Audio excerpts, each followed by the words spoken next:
Hi everyone, अब हम लोग टेलविंड सीएसएस में डायरेक्टिव्स के बारे में बात करने वाले हैं। और डायरेक्टिव्स को अच्छे से समझने के लिए मैंने यहाँ पे दो ऑफिशियल लिंक्स को भी ओपन करके रखा हुआ है। यहाँ पे आप देख सकते हो, ये कोर सीएसएस का एक ऑफिशियल लिंक है एंड ये टेलविंड सीएसएस का एक ऑफिशियल लिंक है। यहाँ से इन दोनों ही लिंक से हम लोग कुछ रेफरेंस लेंगे ताकि हम लोग डायरेक्टिव्स को डिटेल में और अच्छे से समझ पाएँ। अब आपके पास यहाँ पे क्वेश्चन बन सकता है कि डायरेक्टिव्स के ऊपर इतना फोकस क्यों कर रहे हो, कि ऑफिशियल वेबसाइट वगैरह से रेफरेंस ले रहे हो, कोर सीएसएस की साइट भी ओपन कर दी। देखो, इसका एक रीज़न है।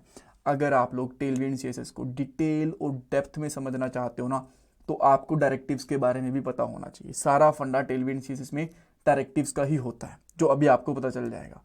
तो इतना फोकस कर रहा हूँ तो काफ़ी मुश्किल है डायरेक्टिव्स को सीखना। जी नहीं, बहुत ही आसान है। बस मैं चाहता हूँ कि आप इसको डिटेल में समझो, राइट, ताकि आपको कोई भी प्रॉब्लम ना आए। और इवन ये ऐसा नहीं है कि टेलविंड सीएसएस के लिए, कोर सीएसएस के लिए भी आपको काफ़ी हेल्प करने वाला है बाद में। ठीक है, तो इस पार्ट के अंदर हम लोग डायरेक्टिव्स को बहुत ही डिटेल में समझेंगे। सबसे पहले मैं आपको ये बताऊंगा कोर सीएसएस में डायरेक्टिव्स क्या होती हैं। हाँ, जैसे मैंने आपको बताया, एक एक चीज़ को ध्यान से समझना है। यहाँ पे कोर सीएसएस के अंदर डायरेक्टिव्स को बोला जाता है एट रूल्स। यहाँ पे आप देख सकते हो। इसके बारे में अभी मैं डिटेल में बताऊंगा जब ये हमारे पॉइंट्स खत्म हो गए, राइट।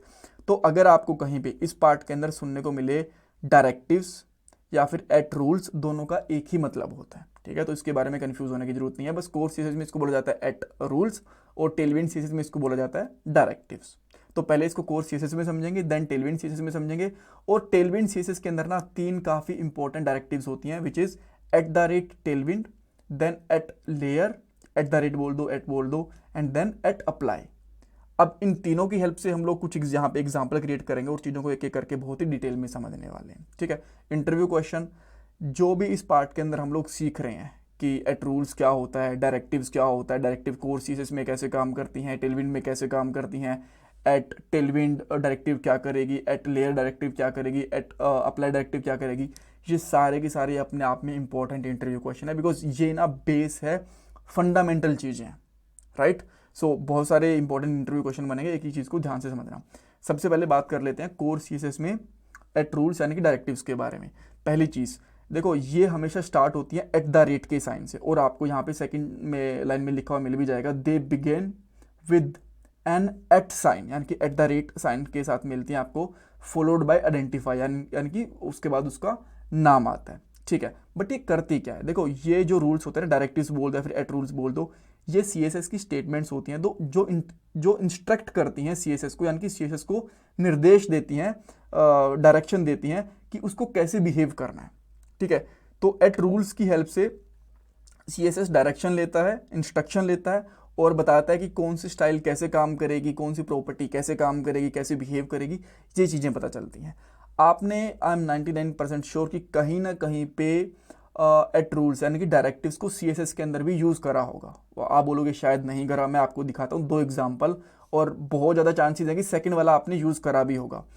देखो, ये इसका एक जर्नल सा सिंटेक्स होता है, at the rate and then identifier, इस तरीके से, और बाद में इसका रूल आता है जो भी हम लोग यहाँ पे रूल लगाना चाहते हैं। ठीक है, तो इस तरीके से आप देख सकते हो, eight the rate character set. ठीक है, एट यानी कि ये हमारा एक डायरेक्टिव है, एक एट रूल है, बाद में इसका नाम रखा गया यहाँ पे आइडेंटिफायर का, और बाद में इसका रूल रखा गया UTF देन -8। ठीक है, ओके। अब हो सकता है आपने eight the rate character set वाला UTF-8, UTF-4 ये कहीं ना कहीं यूज़ करा हो। अगर ये यूज़ नहीं करा ना, तो एट द रेट इम्पोर्ट वाला ये डेफिनेटली कहीं ना कहीं पे यूज़ करा होगा। आपने देखा होगा कभी न कभी एक सीएसएस की फाइल में हम लोग दूसरी सीएसएस की फाइल को इंक्लूड करते हैं, तो वो कैसे इंक्लूड होती है? एट द रेट इम्पोर्ट की हेल्प से। तो यहाँ पे आप देख भी सकते हो, ये क्या बताता है, ये एट रूल्स क्या बताता है, tell the CSS engine to include an external style sheet. Cool, ठीक है, ओके। सो यहाँ पे आपको कोर सीएसएस के अंदर समझ में आ गया कि हम लोग एट द रेट साइन के साथ एट रूल्स को या फिर डायरेक्टिव्स को यूज़ करते हैं, और ये सीएसएस की स्टेटमेंट होती हैं जो सीएसएस को इंस्ट्रक्ट करते हैं कि कैसे उनको बिहेव करना है, कैसे स्टाइल काम करेगा, कैसे प्रॉपर्टीज काम करेंगी। कूल, ठीक है, ओके।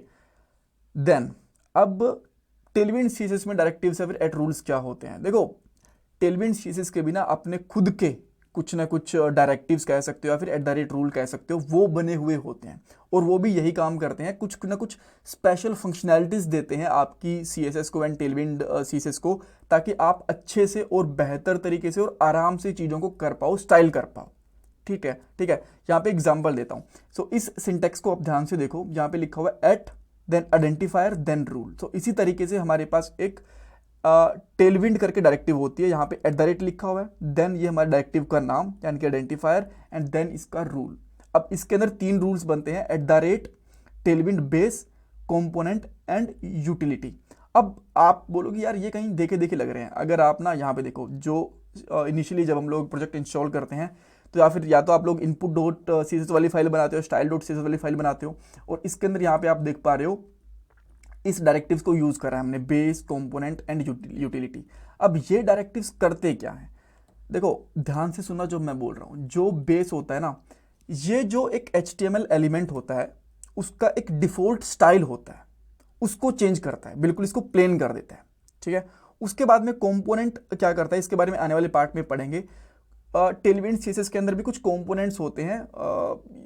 जब हम लोग वो कंपोनेंट्स यूज करते हैं हमारे प्रोजेक्ट में, तो उनके साथ सीएसएस क्लासेस को इंजेक्ट कर देता है। और यहाँ पे ये लिखा भी हुआ है, आप यहाँ पे देख पाओगे इस तरीके से, देखो, inject Tailwind component classes and any component classes registered by the plugin, ठीक है। तो बेसिकली ये कह सकते हो कि जब हम लोग कंपोनेंट्स को यूज करते हैं तो कंपोनेंट वाली क्लासेस को इंजेक्ट कर देते हैं। और यूटिलिटी क्लासेस, ये आपके प्रोजेक्ट के अंदर आपने जो भी क्लास यूज करते हो ना, वो सारी की सारी यूटिलिटी क्लासेस होती हैं, और वो इस वाले डायरेक्टरी से आती हैं। मैं कोई भी फाइल ओपन करके दिखाता हूँ पोजीशन, तो यहाँ पे बीजी येलो, बीजी ब्लू, एब्सोल्यूट, जो भी आप क्लास यूज करते हो ना, बेसिकली क्या करता है टेलविंड सीएसएस, यूटिलिटी क्लासेस को तो यूज करता है। और वो यूटिलिटी क्लासेस कहाँ से आती हैं, यहाँ से आती हैं, टेलविंड @टेलविंड यूटिलिटी डायरेक्टिव से, ठीक है। तो एक मैं आपको इसका एग्जांपल दिखाता हूँ, आप बाद में इनको आराम से समझ पाओगे। जो कंपोनेंट वाला है ना, इसके एग्जांपल तो आपको आने वाले पार्ट में देखने को मिलेंगे, ठीक है। और यूटिलिटी वाले एग्जांपल आपने देख ही लिए, आप जहाँ पे भी जो भी क्लास यूज करते हो यूटिलिटी से आती है। इसका एक एग्जाम्पल दिखा देता हूँ, अगर आप इसको नहीं समझ पाए हो तो। मैं एक फाइल बनाता हूँ बेसिकली, और इसका यहाँ पे नाम रखता हूँ डायरेक्टिव्स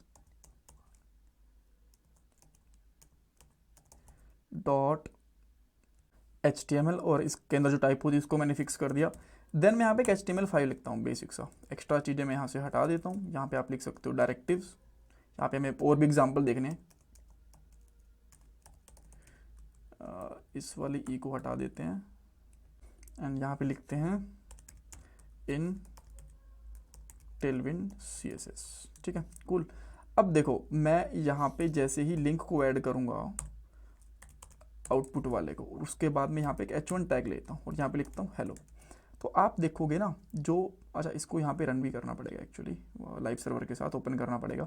तो इस तरीके से CSS दिखती है। अब अगर मैं यहाँ पे आउटपुट वाली फाइल को हटा देता हूँ ना, तो h1 टैग की CSS कैसी दिखती है, देखो ऐसी कुछ दिखती है, राइट। जो हमारा h1 टैग होता है, थोड़ा जूम करता हूँ मैं इसको, कुछ इस तरीके से दिखती है हमें यहाँ पे, ठीक है।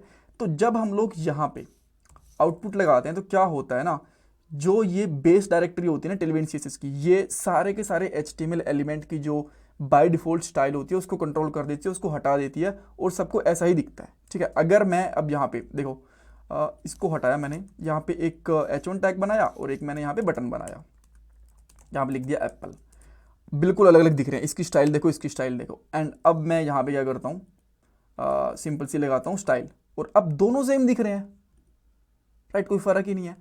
सो यही करते हैं, जो बेस वाली यूटिलिटी होती है वो हमें जो बाय डिफॉल्ट स्टाइल होती है उसको रिमूव कर देती है। कंपोनेंट आने वाले पार्ट में देखेंगे हम लोग डायरेक्टली कंपोनेंट की हेल्प से, जैसे होते हैं ना बूटस्ट्रैप में बटन वगैरह बना देते हैं, नैवबार वगैरह बना देते हैं, इनपुट फील्ड पे अलग से स्टाइल कर देते हैं, वो स्टाइल आप कंपोनेंट्स की हेल्प से कर पाओगे। यूटिलिटी क्लासेस जो भी मैं यहाँ पे क्लास दे रहा हूँ, जैसे कि क्लास के बाद मैंने PG रेड कुछ भी दे दिया, यहाँ पे मार्जिन दे दी मैंने, देन मैंने यहाँ पे पैडिंग दे दी, जितनी भी ये क्लासेस होती हैं वो सारी की सारी बेसिकली कहाँ से आती हैं, यूटिलिटी वाली डायरेक्टिव से, ठीक है। तो ये हमारी चीज़ें होती हैं। आपको चीज़ें समझ में आ गई, आई होप, कूल है, बढ़िया। अब यहाँ से जो भी चीज़ें लिखी हैं इनको तो मैं हटा देता हूँ, बिल्कुल मैंने हटा दी, और अब आपको यहाँ पे कुछ दिखेगा भी नहीं, और इन दोनों लिंक्स को भी हटा देते हैं, इनका भी काम है नहीं, कूल। तो अब देखो, जो डिफ़ॉल्ट स्टाइल होती है ना, इस तरीके से जो हमारे पास बिल्कुल स्टाइल रिमूव हो जाती है, यहाँ पे मैं आपको दिखा देता हूँ यार, इस तरीके से। तो अगर आप इसको चाहते हो कि जैसे ही आप लोग अपना प्रोजेक्ट पे स्टार्ट करो तो इनकी ऐसी स्टाइल नहीं आनी चाहिए, आप खुद से डिफाइन करोगे कि h1 कैसे दिखना चाहिए, एक बटन कैसा दिखना चाहिए, खुद से डिफाइन करोगे। तो वो आप कैसे कर सकते हो, वो आप कर सकते हो जो हमारे पास यहाँ पे एक लेयर डायरेक्टरी होती है उसकी हेल्प से। आपको बेस को एक्सटेंड करना पड़ेगा यहाँ पे और उसको आराम से यूज़ कर पाओगे। देन मैं एक एग्जांपल दिखाता हूँ आपको, ठीक है। सबसे पहले मैं यहाँ पे क्या करूँगा, बस एक मैंने H1 लिखा, कुछ भी नहीं है यहाँ पे, और आप देखोगे कि H1 हमें इस तरीके का दिख रहा है जो कि बहुत ही बेकार सा दिख रहा है। आप चाहते हो कि थोड़ा सा इसका जो टेक्स्ट है ना वो बड़ा दिखे, मैं कुछ ऐसा दिखाना चाहता हूँ, तो सिंपली आप यहाँ पे क्या करोगे, @ लेयर ये लिखोगे। देन लेयर किसके ऊपर लगानी है आपको, बेस। जो बेस के अंदर बेसिक स्टाइल होती है ना उसको एक्सटेंड कर सकती है लेयर की हेल्प से, कर सकते हैं हम लोग लेयर की हेल्प से। और H1 बिकॉज हम लोग यहाँ पे H1 टैग यूज़ कर रहे हैं, H1 टैग।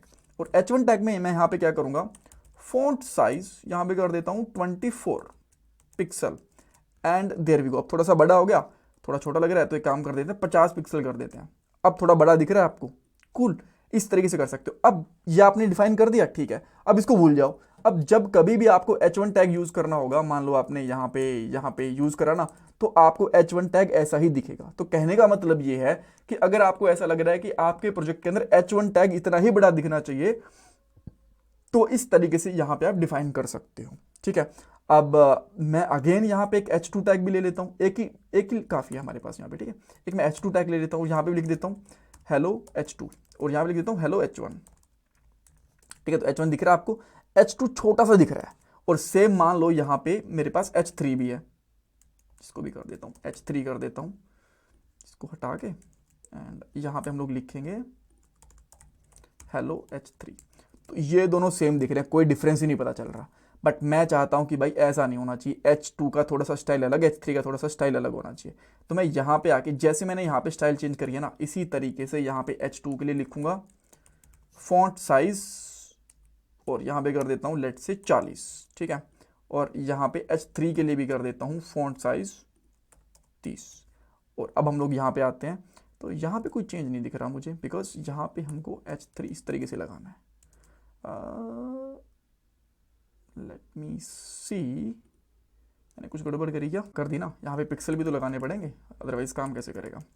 एंड अब आप देखो H1 फिर ये इस तरीके से। और अगर मैं इन तीनों को यहाँ से कमेंट आउट कर देता हूँ तो देखो बाय डिफॉल्ट दिखते तीनों एक जैसे, ठीक है। सो बेस इसको ऐसे करता है, बाय डिफॉल्ट कर देते, देन हम लोग इसको चेंज करना चाहें तो इस तरीके से चेंज कर सकते हैं। कूल, बढ़िया। और अगर लेट्स से आप बटन है आपके पास भी, ठीक है, मैं एक बटन भी बना देता हूँ यहाँ पे। मैंने बटन बनाया और यहाँ पे लिख दिया हेलो, लॉगिन लिख दूँ, लॉगिन थोड़ा बढ़िया लगता है बटन पे, तो हेलो क्या ही लिखेंगे। और देन यहाँ पे लिखोगे आप लोग कि भाई जो बटन होता है ना उसको भी थोड़ा सा चेंज करके दिखाओ। तो आप यहाँ पे कर सकते हो बटन के साथ क्या चेंज करना चाहोगे। देखो बटन ऐसा दिखता है, आप चाहते हो कि भाई ठीक है थोड़ा सा इसका बॉर्डर आ जाए एटलीस्ट, ठीक है, border 1 pixel solid and then यहाँ पे कलर आ जाए यहाँ पे 999 इस तरीके से, तो कुछ ऐसा दिख जाए, ठीक है। थोड़ा पैडिंग ले लो आप, अगर पैडिंग लेनी है तो पैडिंग कर दो, यहाँ पे लास्ट में सेमीकोलन लगाना पड़ेगा, पैडिंग कर दो यहाँ पे 3 पिक्सल, ठीक है। तो इस तरीके से बटन, अब मार्जिन जो भी लगाना आप लगा सकते हो। कहने का मतलब है कि अगर आप डिफ़ॉल्ट चेंज करना चाहते हो तो यहाँ से कर सकते हो। अब मैं जितनी बार भी यहाँ पे बटन्स यूज़ करूँगा तो इसका स्टाइल मुझे यहाँ पे चेंज होकर मिल जाएगा। सो यहाँ पे डिफ़ॉल्ट स्टाइल चेंज कर सकते हो बटन का भी। अब एक चीज़ मैं आपको और बताता हूँ कि यार इतनी सारी स्टाइल लिखनी पड़ रही है, अब ये तो मज़ा नहीं आ रहा। क्या हम लोग यहाँ पे टेलविंड सीरीज वाली क्लासेस यूज़ नहीं कर सकते? बिल्कुल कर सकते हो, काफ़ी इंटरेस्टिंग चीज़ है। अब इसको कर दो यहाँ पे कमेंट आउट एंड सेम चीज़ हम लोग यहाँ पे क्लासेस की हेल्प से करेंगे। यहाँ पे लिखो @लेयर, देन लेयर लिखने के बाद में उसका जिसको भी आपको एक्सटेंड करना है, जैसे कि बेस को एक्सटेंड करना है, बेस लिखो और यहाँ पे H1 टैग को चेंज करना है। अभी तक हम लोग H1 टैग को कैसे चेंज कर रहे थे, यहाँ पे लिखा हुआ था फॉन्ट साइज और 50 पिक्सल, इस तरीके से चेंज कर रहे थे ना, जो कि हमने यहाँ पे भी कर दिया। नहीं, आप चाहते हो कि मैं तो यहाँ पे अप्लाई करूँगा टेलविंड सीरीज की क्लास, तो यहाँ पे लिखो @अप्लाई और इसके बाद आप लोग यहाँ पे डायरेक्टली जो टेलविंड सीरीज की क्लास है वो अप्लाई कर सकते हो। मान लो टेक्स्ट 10 एक्सेल होता है हमारे पास, 10 एक्सेल होता तो है, हाँ 10 एक्सेल, ये अप्लाई कर सकते हैं। एंड देखो अभी भी यहाँ पे सेम स्टाइल है। अगर मैं इसको यहाँ पे हटा दूंगा तो ये स्टाइल भी हट जाएगा, ठीक है। तो इस तरीके से आप यहाँ पे टेंस कर सकते हो। देन लेट से आप यहाँ पे कुछ और स्टाइल भी करना चाहते हो, यहाँ पे H2 के लिए यहाँ पे H3 के लिए, एंड यहाँ पे 10 की जगह पे करना चाहते हो 7, और यहाँ पे करना चाहते हो लेट्स से 4, एंड देन यहाँ पे आए तो यहाँ पे कुछ भी नहीं दिख रहा। अब ऐसा क्यों हो गया? ये अलग से आइडेंटिफाई करना पड़ेगा। सेव तो मैंने कर दिया, इसको रिफ्रेश करके देखें। ओके, एक्चुअली यहाँ पे कह रहे 10 एक्सेल। ओके, मे बी 10 एक्सेल होती नहीं है, 8 एक्सेल तक ही होती है हमारे पास, 8 या 9 तक। अब देखते हैं। या अब देख सकते हो आप लोग, ये क्लासेस अप्लाई यहाँ पे हो रही हैं। थोड़ा सा जूम आउट करता हूँ तो आपको 100% दिखेंगे यहाँ पे, ठीक है। सो आप इस तरीके से यहाँ पे खुद की अगर टेलविंड सीएसएस की क्लासेस लगाना चाहते हो तो वो भी लगा सकते हो। और जैसे बटन के ऊपर लगाया था, देन सेम चीज़ आप बटन के साथ भी कर सकते हो। यहाँ पे लगाता हूँ बटन, एंड देन यहाँ पे लिखेंगे @अप्लाई, और अप्लाई के बाद जो भी आप क्लास लगाना चाहते हो इस पे आप चाहते हो कि बॉर्डर वाली, ठीक है। सो बॉर्डर, देन उसके बाद में आप बॉर्डर अभी तो नहीं आएगा, हाँ बॉर्डर दिख भी रहा है आपको यहाँ पे, ठीक है। एंड देन @अप्लाई पे यहाँ पे कर सकते हो P3 कर देते हैं। देन यहाँ पे थोड़ी पैडिंग भी हो गई। देन @टेक्स्ट @अप्लाई, यहाँ पे कॉलम, देन @अप्लाई, और यहाँ पे चाहो तो टेक्स्ट कर सकते हो। यहाँ पे एक्सेल कर दें क्या? 3 एक्सेल कर दें? हाँ ठीक है, थोड़ा सा बटन 2 एक्सेल कर देते हैं। 2 एक्सेल थोड़ा सा बड़ा दिख रहा है, ठीक है। और जो ये पैडिंग है इसको हम लोग 1 कर देते हैं। थोड़ा मार्जिन ऐड करना चाहो तो कर सकते हो, बैकग्राउंड कलर ऐड करना है तो वो भी कर सकते हो। बट आपको बेसिकली समझ में आ गया कि किस तरीके से हम लोग यहाँ पे डायरेक्टिव्स की हेल्प से, अप्लाई डायरेक्टिव्स का यूज़ करके जो डिफ़ॉल्ट स्टाइल होती है वो चेंज कर सकते हैं, right. So thank you so much for this part. इसमें कुछ डाउट, कुछ कन्फ्यूजन है, मुझे कमेंट सेक्शन में पूछो। आने वाले पार्ट के अंदर हम लोग बेसिकली जो हमारे पास कंपोनेंट डायरेक्टिव्स होती है ना उसका यूज़ करेंगे, और यहाँ पे डिफ़ॉल्ट कंपोनेंट्स वगैरह भी बनाने की कोशिश करेंगे। Thank you so much. Please video को लाइक करना, चैनल को सब्सक्राइब करना, कमेंट सेक्शन में फीडबैक देना। ये चीज़ें आपके लिए फ्री ऑफ कॉस्ट है, बट इससे मुझे बहुत वैल्यू मिलती है, और ये मेरा पेटीएम का और गूगल पे का डोनेशन हमारे। Thanks guys.